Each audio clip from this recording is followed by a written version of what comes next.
Alright class, welcome to the second part of the social structure theories of crime part 2. So this is the second part as it is the second video that corresponds to this week's lesson. So we're going to jump into the cultural and subcultural theories of crime, and essentially these type of theories assume that there's going to be unique groups in society that socialize their children to believe that certain activities that violate conventional law are good and positive ways to behave. Now, although it is rather difficult to find large groups of people or classes that fit this definition, it is somewhat likely that there are subcultures or isolated groups of individuals who buy into a different set of norms than the conventional middle class set of values. So, um, there are some early theoretical developments and and research in cultural subculture theory. One of the key developments of cultural theory has been largely attributed to the work of Ferracciuti and Wolfgang in 1967, who examined the violent themes of a group of inner city youths in Philadelphia. Ferracciuti and Wolfgang's primary conclusion was that violence is a culturally learned adaptation to deal with negative life circumstances, and that learning such norms occurs in an environment that emphasizes violence over other options. Now, these researchers based their conclusions on an analysis of data that showed great differences in rates of homicide across racial groups. Um, it is important to know that Verchuti and Wolfgang were clear that their theory was based on subcultural norms. Specifically, they propose that no subculture can be totally different from or totally in conflict with the society of which it is a part of. This cultural subculture theory brings the distinction of culture and subculture to the actual forefront. Now, the distinction between a culture and subculture is that a culture represents a distinct, separate set of norms and values among an identifiable group of people that are um, similarly different from those of the dominant culture. However, there is a substantial difference between a culture and a subculture, which is typically only a pocket of individuals who may have a set of norms that deviate from the conventional values. Therefore, what Ferracciuti and Wolfgang concluded is not so much a cultural theory, but a subcultural theory. Now, um, this is also seen in the most prominent subcultural theory, which was presented by Walter Miller, which we um, spoke of in the last, briefly discussed him in the last presentation. Miller presented a theoretical model that proposed that the entire lower class had its own culture value system. In his model, virtually everyone in the lower class believed in and socialized the values of six focal concerns, and they were fate, autonomy, trouble, toughness, excitement, and smartness. So as you can see here, um, these are the six focal concerns, and this is what they mean in front of you on the screen. Now, fate was the concern of luck or whatever life dealt you. It disregarded responsibility and accountability for one's actions. Autonomy was the value of independence from authority. Trouble was a concern of staying out of legal problems, as well as getting into and out of personal difficulties, like, for example, pregnancy. Toughness was maintaining your reputation on the street in many ways. Excitement was the engagement in activities, some of them being illegal, that helped liven up an otherwise mundane existence of being lower class. And now, smartness was an emphasis of quote unquote street smarts, or the ability to con others. So Miller claimed that these six focal concerns were emphasized and taught by members of the lower class as a culture or environment. Um, Now, there is a more recent subculture model proposed by Elijah Anderson, which has received a lot of attention in the past few years. And this theory focuses on African Americans and is going to claim that due to deprived conditions in the inner cities, Black Americans tend to feel a sense of hopelessness, isolation, and despair. So Anderson clearly notes that while many African Americans believe in middle class values, these values have no value on the street, particularly among young males. So according to Anderson, quote unquote, the code of the streets, which is also the title of his book that you see here on the right side of your screen, So the code of the streets is to maintain one's reputation and to demand respect. So, for example, to be disrespected or quote unquote dissed is considered grounds for a physical attack. So, masculinity and control of one's immediate environment are treasured characteristics, and this is perceived as the only thing these young men can control given the harsh conditions they live in, like unemployment and poverty.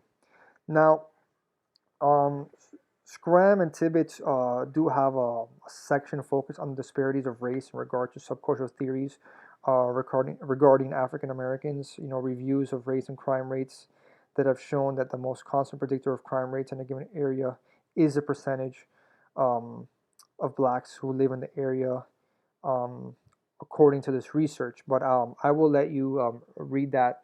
That is in the section titled Disparities of Race in regard to Subcultural Theories of Crime. Um, so there is also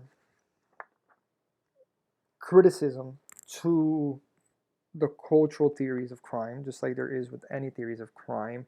And it's mainly that these studies on cultural theories, at least in the United States, show that no large groups blatantly deny the middle class norms of society.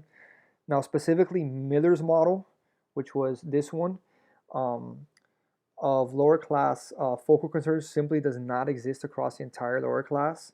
Studies consistently show that most adults in the lower class attempt to socialize their children to believe in conventional values, things like respect for authority, hard work as being positive, and delayed gratification, and so forth, and not the focal concerns that Miller specified in his model.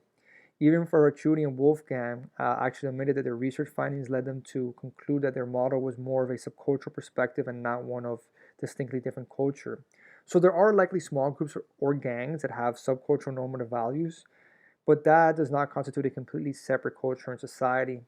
Now, perhaps the best subculture theories are those presented by Cohen, as well as Cloward or Olin, um, in which we discussed last week, in their variations of strain theory that emphasize the formations of gangs among lower class male youths, which we discussed earlier in this presentation. Now, it can be concluded that if there are subcultural groups in our society, they seem to make up a small percentage of the population, which somewhat negates the subcultural perspective of criminality.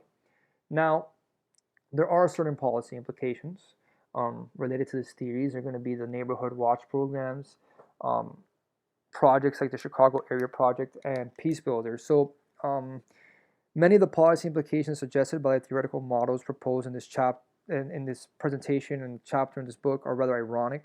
Um, Specifically regarding social disorganization, there's a paradox that exists in the sense that the very neighborhoods most desperately in need of becoming organized to fight crime are the same inner city poor areas that are by far the most difficult places to cultivate such organization.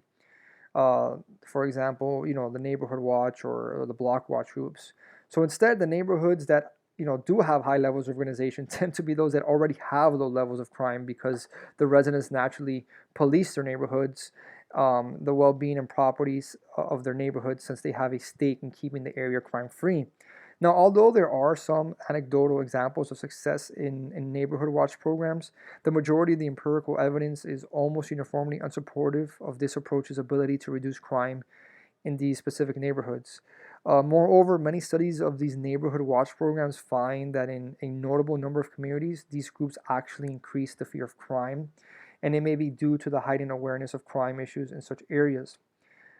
Something else that's also that I previously explained was that perhaps the most prominent program that resulted from the Chicago School or Social Disorganization model was that of the Chicago Area Project, and similar programs have been deemed failures in reducing crime rates among the participants.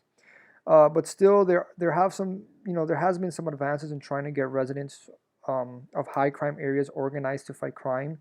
Now, to clarify this, the more specific the goals of neighborhoods regarding crime reduction, such as more carefully monitoring of high-level offenders, like more intensive supervised probation, and better lighting in dark places, the more effective the implementation will actually be.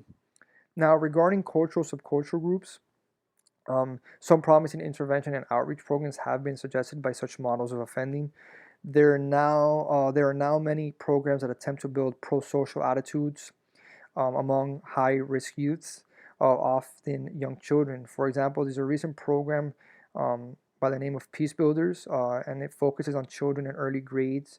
And it was shown by recent evaluation to actually be effective in producing gains in conflict resolution, development of pro-social values, and reductions in aggression. And they follow up show that these attributes were maintained for a long period of time. So this is promising.